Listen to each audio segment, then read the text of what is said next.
ngerageje gusobanura mu Kinyarwanda ibyo umutoza wa APRFC yavuze nyuma yo kunganya n'ikipe ya Police. Munega amatwi, murabizi ko ndi inshuti yanyu kandi ko mbakunda byatari. Reka dutangire abanyamakuru bamubaza n'ibyo yasubizaga. What's your take on the game? One goal, consider the first goal considered in the game. This is 1-1. What's your take on the game? One goal, consider the first goal considered in the game. This season so far, what's your take on this game? You try to raise your voice. Igitego kimwe, umunyamakuru amubaje ati igitego kimwe kuri kimwe niko umukino urangiye. Hanyuma akaba ari igitego cya mbere kigutsinzwe kuva muri shampiyona, kuva umwanya watangira. Ese uyu mukino wawufashe gute? From my side, we didn't open today match with some playing like we never did before from our. Kuri njyewe umukino w'uyu munsi twawukinye nkaho twawukinye uko tutigeze twongera gukina, uko tutigeze dukina mu yindi mikino. Defending line and some marking like we never did before and they scored. Uburyo twakoze bwo gudefanda ntago ariko twajyaga tubikora. Where is the goal? Usually before all the time we block it and all the time we prevent opponent players to come into our. Mbere twakoreshaga uburyo twabuzaga abakinnyi kuba badusatira, ukabona tugakora amabloke menshi. 16 meter or when they have to cross ball all the time it was under the block. Okay, they scored a goal, we come back to the game and we had our chances in first half. Ubundi badutsinze igitego, natwe tugerageza guhita tugaruka mu mukino. So second half 2-3 very good opportunity and at the end it was 1-1 good for us because tumaze gutsinda igitego natwe tugaruka mu mukino, tuhusha uburyo bumwe kabiri gatatu. We continue to play without losing, but in the other hand twakomeje gukina nyine, twakomeje gukina nta gutakaza. Of course we lost 2 points but we have to look forward and ariko nubundi birangiye, nubundi dutakaje amanota abiri. Prepare ourselves for next match. Ubu ngubu ikikurikiyeho nuko twajya gutegura match izakurikira. Setback coming to a couple of days before the derby. What does that mean? None se urabona ni gutakaza kuje iminsi ibiri kugira iminsi ibiri imbere ya derby. Ibyo urabifata ute? You know, first of all, of course that's derby in front of us, but my biggest worries and biggest task is to recover my players because urumva nyine bije mbere, ariko njyewe ubundi ibihe bikomeye ni ku bakinyi banje. As you know that they play before 3 days, just 2 days in between the games now, second. Kuko bari gukina match mu minsi ibiri ikurikiranye. And again, and we have to see who is the most powerful to go out and play that game. Ibyo rero bigatuma ndeba ati ese nuwe mukinyi ubundi ushobora kuba muri ibyo bihe ushobora gukina iyo mikino ikurikiranye. Nkareba ninde mukinyi witeguye gukina iyo mikino ikurikiranye. The first test, it was the first big game for APR this season in Rwanda and Premier League. Can we say that your players didn't respond or you failed the test? Urebye ni umukino wa mbere APR ihuye nawo muri iyi season ukomeye. Ese wowe urawufata nka hariho test yawe, nka hari icyo kizami gikomeye cyawe? Depends how you see, you know. As I said, in my hand, I'm satisfied how they respond in some part of the game. In another hand, of course, we miss a lot of. oya byaterwa nuko wowe uri kubibonamo bitewe n'uwo mukino. Simple passes, for example, like now in last few minutes when we simple pass, we never did before, and I can say that it's happened because of course they are tired and they can. Nk'uko bibonye n'ubundi twakinye ariko n'ubundi twakinye ntaho hari byinshi nyine tutakoze nk'uko twabikoraga mbere mu mamaci yamanjirije. No one team in the world can play matches in 2 days because that I can give explanation about my players in that way, but another and also I don't think that it's respond about big teams or big name or big matches. Njyewe ntago urebye ntago nita ngo uyu mukino ngurakomeye ngi match ngirakomeye ngi equipe ngirakomeye ahubwo abakinyi banje a lot of big matches and they respond very good. Just depend about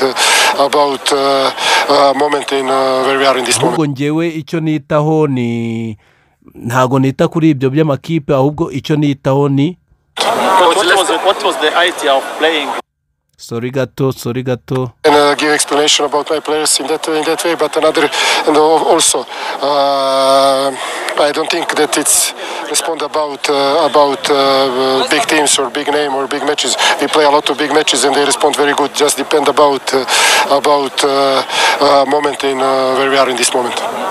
Okay, ntago njyewe nita ku kipe tugiye guhura nayo ngirakomeye ngo cyangwa ngiyi match ngirakomeye ahubwo njyewe icyo nitaho ni ibihe turimo nyine turimo. So what was the idea of playing Johnson as a first nine? You have been using Arsene and today you decided to put Johnson. What was the idea? We have to find out how to solve that. None se igitekerezo cyo gufata Johnson ukamukina nka false nine nka nimero 10 nka false nine nyine ni icyo gitekerezo wagikuye ko Arsene uretse gato big name or big matches. We play a lot of big matches and they respond very good. Just depend about moment in where we are in this moment. What was the idea of playing Johnson as a first nine? You have been using Arsene and today you decided to put Johnson. What was the idea? Warusanzwe uhakinisha Arsene ariko uyu munsi Johnson sinzi kuntu kuki wahisemo kumuhengeka false nine gute? No, we have to find out how to solve that problem because we have not a lot of solutions. Last match we did with Arsene. This match like Johnson, he played some matches before in Nigeria in that position. Turi hano kugira ngo tudakina umukino umwe. Match yashize tugerageza guhindura match yashize Arsene yarakinye ariko Johnson n'ubundi niwe mwanya yakinaga muri Nigeria. And okay, not natural position as a winger, but we have to solve it because we have not solution on the bench. Because turi hano kugerageza nyine ibyo byose kubihindura kuko igisubizo su kuguma kuri bench. And Mamadou is not in good shape and he cannot follow all matches 19 minutes. His power can be say 60 to 70 minutes, sometimes less because matches are in the row. Mamadou kubera akina imikino myinshi imikino yose yari yarakinye iminota 90 rero urumva akananiro kaba karimo. And of course that I have to rest some players and have to check another players that we see what we have because ndi hano rero kugira ngo ndebe usubundi abandi bakinyi bo bashoboye iki. Have to pass this period in December and to pass these matches in way how we know. Kugira ngo unyure muri izi match. So you have the derby game on Saturday. It's a very meaningful game for all fans, APL and RAYON SPORT fans. How are you going to approach the game? How are you going to prepare? So ufite umukino ukomeye ku wa gatandatu umukino ngira ngo warawumvisheho byinshi iki ese urawutegura ute? so early to speak about that, how we approach the game. This is between me and my changing room, and of course that my players will give their best, but we will discuss about strategy or other. ntago nanone naza ngo mvuge ku byo turi gupanga mbere y'umukino. Iryo ni ibanga rya team yacu, ni twebwe tugomba kuganira uko tuzabigenza. Other things about tactics, but ntago rero naza ngo nkubwire ibyerekeranye na tactics twakoresha. They said they will sure give their best, and they sure will be out trying to win and show their quality. So ibyo bazabibereka, bazagerageza gukora cyane kugira babereke quality. Some missing players like Dauda, Lamte. Also is none se ko hari abakinyi ubura muri timu nka Dauda na Lamte. So early to speak about it. Coach, anyone how you play? Buri gihe murabizi njya nanga kuvuga kuri ibyo bintu. Do you think you deserve the draw Today? Do you think? None se umunyamakuru aramubaza ati none se uratekereza yuko wari ukwiriye kunganya uyu munsi? Undi ati uyu munsi? We don't deserve draw. Do you think we deserve the draw? I don't want to answer. No comment. You see match, I see match. How match? Sinzi rwose, hari ntekereza ko tutari dukwiriye draw, ariko ntacyo mbivugaho, nabyo nshaka kubivugaho, nako nshaka kubivugaho. Many chances we lost penalty. Who deserve draw? So the message to the none se ubwo ngubwo urumva yuko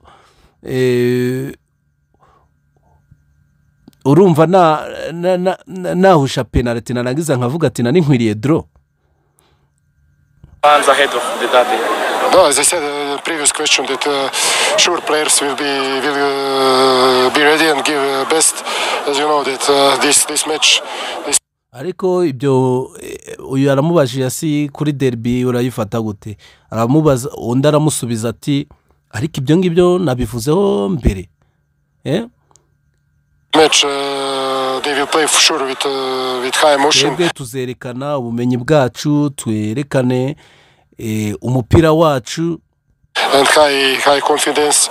At the end, of course, tuzaba dufite confidence, tuzawukina na confidence nyinshi. We have 11 against 11, and we will see. This is football. Coach, sometimes you need to score more goals to win big games. Is it not concerning that the players are not maybe creating enough chances, scoring enough goals? One goal, I don't think. Sometimes you need more to win big games. For instance, on Saturday. Coach, rimwe na rimwe umuntu akenera gutsinda ibitego byinshi kugira ngo atsinde imikino ikomeye. None wowe tumaze iminsi tubona uri gutsinda igitego kimwe, ibitego bibiri rimwe, ko buri gihe bisaba gutsinda ibitego byinshi, ariko tukaba tubona nyine uri gutsinda igitego kimwe. Ese urabura iki? urabura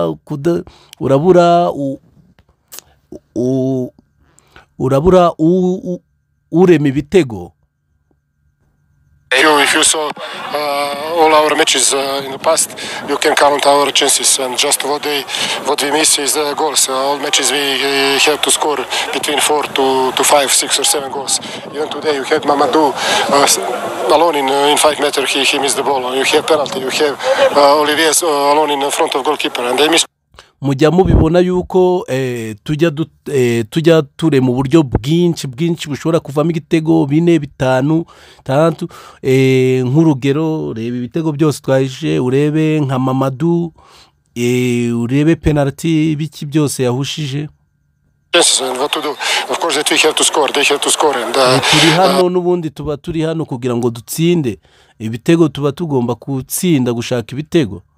When they are in front of goalkeeper, just is most important to put it ball in the net. Okay. Ubundi ikintu cyambere no gucisha umupira kuri kumu gardien, kuri goalkeeper. Tugomba hariya gushira mu izamu ibitego byinshi, nicyo cyambere cy'ingenzi. Thank you. Urakoze cyane. walaye gusobanura uyu mugabo icyongereza avuga ni hatari kabisa. Mwihangane ndagerageje uko bishoboka byose, ndagenekereza aho mwumva amakosa, mwihangane. Uyu mugabo biramvuna kumusobanura kabisa n'icyongereza. Uba wumva ari iki wabo muri Serbia neza. Ariko ibyo nibyo yavuze, nibyo yatangaje ku mukino w'uyu munsi. Murakoze cyane, ndabakunda.